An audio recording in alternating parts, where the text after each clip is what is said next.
Hello, and welcome back to Arcanine Rides. I'm sure some of you will be surprised to see a new Kaabo Mantis sitting in my driveway, and I don't blame you. For those new to the channel, or for those who don't know, this is not my first Kaabo Mantis. My first was the base dual 1000 watt motor version from Fluid Freeride, and to put it briefly, I had a lot of issues with that scooter and avoided recommending it, and even pulled all my affiliate links for it despite it being a prominent part of the channel for most of this channel's existence. So you can imagine my surprise when Kaabo USA reached out to me about reviewing the Mantis 8. Well, I obviously said yes, and while I did receive the product for free, these first impressions and any updates and reviews in the future are all reflective of my own genuine thoughts and opinions, as is always the case on this channel.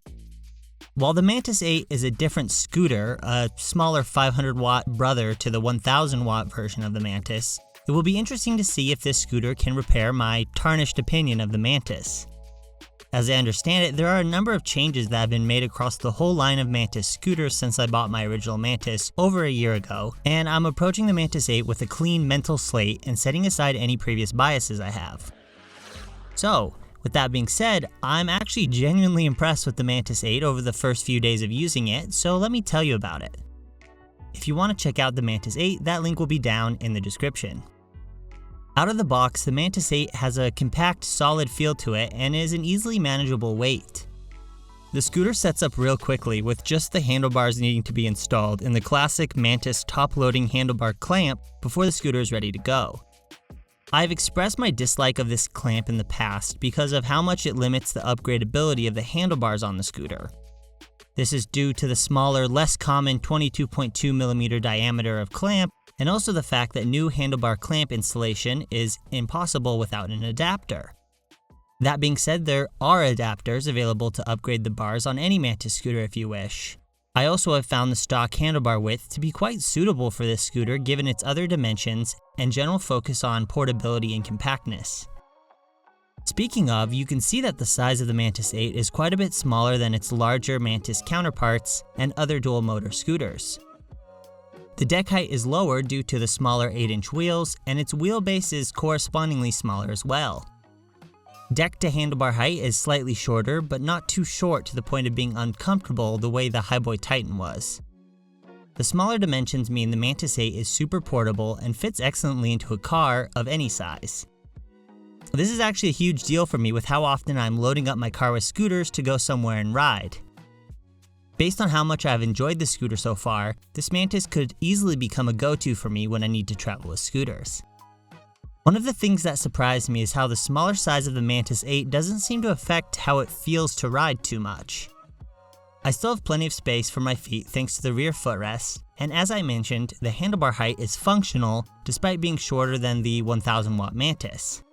And because this is a strictly street riding scooter, I don't find myself missing the extra deck clearance too much.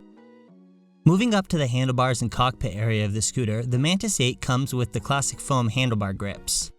I'm actually not a fan of these. The foam feels cheap and seems to break down over time, though unless I'm remembering incorrectly, these handlebar grips seem to be made of a denser foam than they were on the previous model of the Mantis.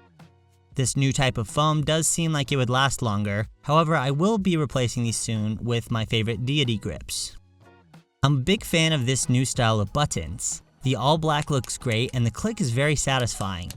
It does seem to be impossible, however, to tell which motor modes are active.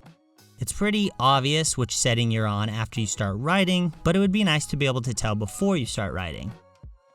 The left side of the handlebars has the same style of black clicky buttons, with the buttons for the lights, and to my surprise a set of turn indicators. It's super cool to see these standard on this scooter, and I would love to see more scooters do this. The signals are not particularly visible, especially during the day, because of how low and recessed they are, but I will never complain about more safety features on electric scooters. The horn button isn't working for me, but that could just be an issue with the wiring, or it could just be that there's not a horn on this scooter at all. It doesn't bother me at all either way, and is a very small thing to not have. Moving down the scooter, the Mantis 8 has the same diameter steering tube as the other models of Mantis. This leads down to potentially the most impressive and notable part of this scooter, the folding mechanism and clamp. The first time I unfolded this scooter, locked the clamp, and gave the handlebars a shake, my jaw almost dropped. Nothing happened. No wiggle, no bend, no nothing, just a completely solid steering tube and stem. The one thing I was genuinely worried about when getting the scooter was the notorious issues that Mantis scooters have had in the past with stem wiggle and stem brakes, and there doesn't seem to be even a hint of that here. I would partially chalk this up to shorter handlebar height and less leverage on the top of the steering tube, but the difference in stability between this and my old Mantis is so vast that it has to be due to this change of design. Looking at the clamp and stem and comparing it to the old Mantis, it seems that these ridges are new, and I would assume they made other changes as well because the difference in stability is really impressive. I hope that this stability continues as I keep using the scooter. Let's take a look at the suspension. The suspension on the Mantis 8 is extremely stiff. This was something I noticed on the Mantis Pro as well when I tried that scooter. The suspension on my old Mantis is extremely loose and squishy, and I bottom out the suspension on that scooter quite often, even over smaller bumps. On scooters with shorter suspension travel, like all the Mantis models, a stiffer suspension like this helps prevent the scooter from bottoming out. So while the suspension on the Mantis 8 makes smaller bumps more noticeable, it does a lot better on potholes and other rough bumps. Having suspension that actually soaks up bigger bumps helps prevent crashes and wipeouts on unseen obstacles. Staying down here on the wheels, we have the mud guards, which do look pretty dope, and I really like this Kaabo logo, but they're plastic so they like to bounce and hit against the wheel and make some noise. I probably will end up taking them off. It'd be nice to see metal mudguards standard on more scooters so they don't whack and rub. Again though, this is not a factor in the performance of the scooter, so you could very easily leave these on with no problems. The Mantis 8 is rocking, well, 8-inch wheels with pneumatic tires to give the ride a little extra cushion. It will be interesting to compare the ride quality of the Mantis 8 to the Varla Pegasus, which will be coming next month, and the Pegasus will be shipping with solid wheels. I'm curious to see if pneumatic tires make enough of a difference in ride quality to justify the chance of getting a flat. The brakes on the Mantis 8 are sufficient, though they didn't blow me away. I will be enabling the electronic braking for my future rides, as the mechanical brakes alone took just a little too long to bring me to a full stop from top speed. This scooter has enough oomph and reaches a high enough speed where I'd like to see companies start putting hydraulic brakes on these dual motor scooters over $1,000. I've talked about this plenty on the channel, so I won't bore you with it anymore. One thing I was super happy to see change from the old version of the Mantis is that they put the brake rotor on the opposite side of the motor line. This means you can actually change your brake rotors if you want to upgrade or need to replace a damaged brake rotor. You couldn't do this on the old Mantis scooters because they used to put the motor line on the same side of the rotor. You couldn't get the rotors off the scooter because of it. So good on Kaabo for listening to feedback and fixing this. I don't really have high hopes for this deck mat as it really likes to peel up. As usual, I will be swapping it for grip tape. Probably gonna go for black and keep the whole scooter a nice stealth black. Same with the grips, just need some black ones to match the theme. Okay, let's talk about performance. The Mantis 8 sports dual 500 watt motors. I'm a big fan of smaller dual motors at this price point as opposed to a single 800 or 1000 watt motor because dual motors give scooters snappier, more responsive acceleration, and better hill climbing.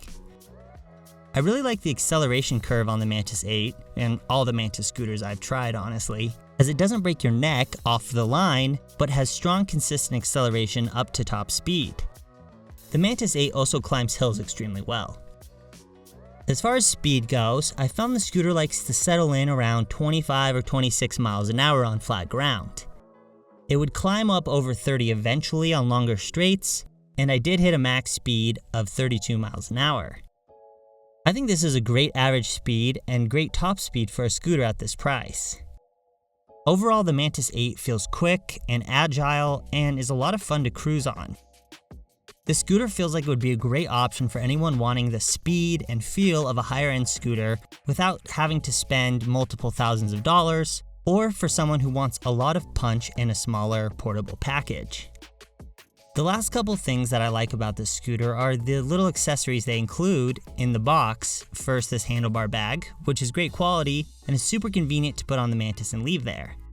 I typically use the S2 Pro for errand running, but if the Mantis 8 is your only scooter and you use it to run errands, or to go to the grocery store, or to go down the street to the gas station, throwing this bag on there would be awesome.